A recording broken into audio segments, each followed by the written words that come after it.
sejam muito bem-vindos a esse mini treinamento, onde eu vou te ajudar a dar os primeiros passos na elaboração do seu TCC. Eu sou a professora Joana, sou mentora acadêmica, professora universitária, orientadora de TCC, participante de bancas de avaliação, criadora do maior Instagram de TCC do Brasil, o @profa.joana, onde eu compartilho muito conteúdo e auxilio estudantes universitários que precisam fazer um TCC, monografia, artigo ou projeto de pesquisa. E ao longo dos anos eu já ajudei mais de 17 mil alunos nessa jornada e é um prazer estar aqui para ajudar você também.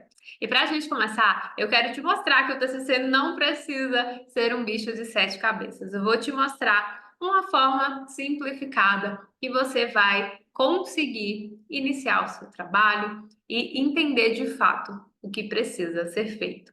E o primeiro passo para iniciar o trabalho é entender a estrutura de cada trabalho. A sua faculdade ela pode exigir um TCC, por exemplo, no formato de artigo ou um TCC no formato de monografia. Para cada um desses modelos, a estrutura pode variar um pouco. Todo trabalho acadêmico vai possuir 3 grupos de elementos básicos, que são os elementos pré-textuais, os elementos textuais e os elementos pós-textuais. Então, independente do trabalho que você vai fazer, você vai precisar desses elementos. Numa monografia, por exemplo, você vai ter uma maior quantidade de elementos pré-textuais. Esses elementos nada mais são do que seções do seu trabalho que antecedem o texto principal. Como, por exemplo, aqui na monografia, temos a capa, a folha de rosto, a folha de aprovação, temos também aqui uma dedicatória, os agradecimentos, temos uma epígrafe e o resumo também em língua portuguesa e em língua estrangeira e finalizando com o sumário.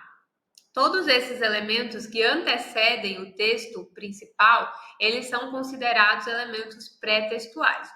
Já no artigo é um pouco diferente. Esse aqui é um modelo de artigo, então a gente vai ter apenas o título aqui e o resumo como elementos pré-textuais. E claro, a identificação do autor, dos autores, né? Se o seu trabalho foi em grupo, e do seu orientador. Logo em seguida, a gente já começa com os elementos textuais. A diferença entre uma monografia e um artigo científico é a quantidade de elementos que são exigidos. Logo, uma monografia vai ter um tamanho muito maior do que um artigo científico. A monografia ela pode variar ali entre 40 e 80 páginas. Vai depender da quantidade de informações, né, que você vai inserir, que você vai discutir e discorrer ali com base no seu tema. Já um artigo, ele tem um tamanho reduzido. Ele varia ali entre 9 e 20 páginas, tá? Então, ele é bem menor, justamente porque ele não tem todos esses elementos. E aí, o aluno vai precisar ter uma capacidade de síntese maior. Se você gosta de escrever mais, se você não consegue resumir aquele assunto, o artigo já vai te limitar um pouco em relação a isso. Então, os elementos pré-textuais vão variar ali conforme o modelo de trabalho que você precisa entregar. Já os elementos textuais, basicamente, eles são um padrão. Eles envolvem a introdução, o desenvolvimento e as considerações finais ou conclusão, tá?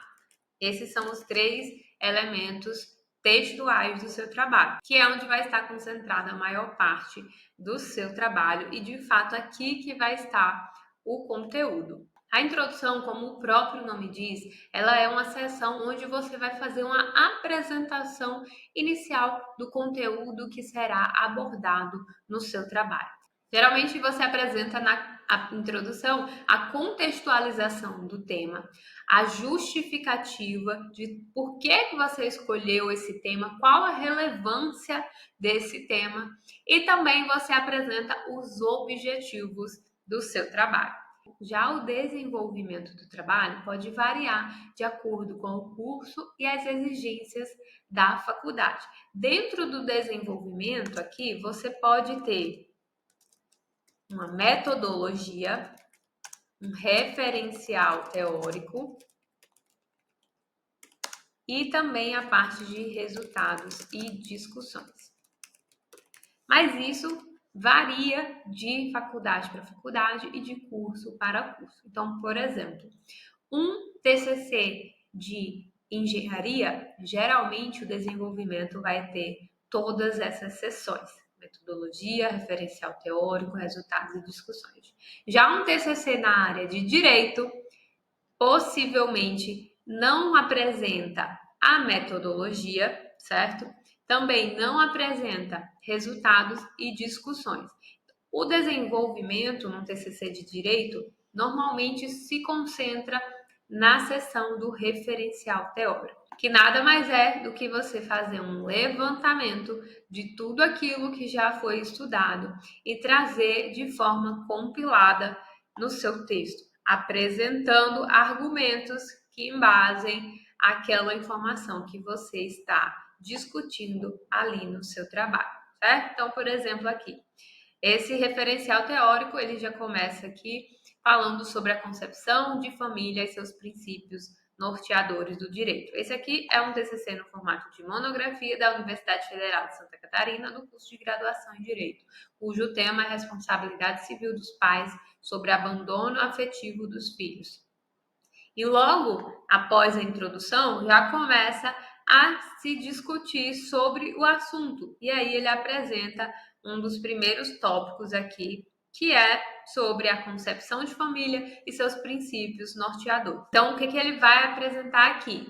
Descrever sobre o que é a família, como o Estado, por exemplo, define o conceito de família ou a formação da família, quais são os princípios norteadores no direito. Então, trazer aqui alguns autores, legislações que apresentem e discorram sobre esse conceito inicial aqui, tá? E a gente vai ver nas próximas aulas, né, que a gente precisa ter essas fontes, embasamentos, para poder escrever. Então, o primeiro passo que a gente está vendo aqui é entendendo os modelos de trabalho e o que possui cada um deles. E por fim, dentro dos elementos textuais, nós temos as conclusões, que é quando você pega tudo aquilo que você apresentou no seu trabalho, alinha com os objetivos que foram estabelecidos inicialmente e apresenta as considerações sobre esse tema que foi exposto, certo? Então, essa é a última parte do elemento textual. E a gente entra nos elementos pós-textuais, que geralmente são as referências, e também a gente pode inserir alguns anexos, se isso for pertinente no seu trabalho. Todos esses elementos pré-textuais, textuais e pós-textuais são estabelecidos pela ABNT, que é a Associação Brasileira de Normas Técnicas. Na NBR 14.724, ela define sobre a estrutura dos trabalhos acadêmicos. E aqui ela traz quais são desses elementos que são obrigatórios e quais são opcionais, tá? Então, se você for escrever o seu TCC no formato de monografia, você precisa apresentar os elementos do trabalho seguindo toda essa estrutura aqui de elementos, alguns obrigatórios e outros opcionais, como por exemplo, o sumário é obrigatório. Já as listas, né, de ilustrações, de tabelas, elas são opcionais. Os agradecimentos são opcionais e assim sucessivamente. Os elementos textuais, todos eles, todos os três, são obrigatórios. Então, todo o trabalho seu vai precisar ter introdução, desenvolvimento e conclusão. E por fim, como eu falei, os elementos pós-textuais, o único que é obrigatório são as referências, tá? Todos os outros são opcionais. Aí você pode inserir glossários, apêndices, anexos e também o índice ali no final do seu trabalho. Se você for fazer o trabalho no formato de artigo, todos esses elementos aqui você vai seguir também a mesma estrutura. A única diferença é que os elementos pré-textuais não vão ser iguais a esse. Vai ser apenas o título do trabalho, os autores e o resumo. Geralmente é obrigatório o resumo em língua portuguesa e em língua estrangeira, que pode ser inglês ou espanhol ou outro idioma que você preferir. Agora que você já entendeu a estrutura dos trabalhos, vamos entender como escolher o tema e como começar a pesquisar.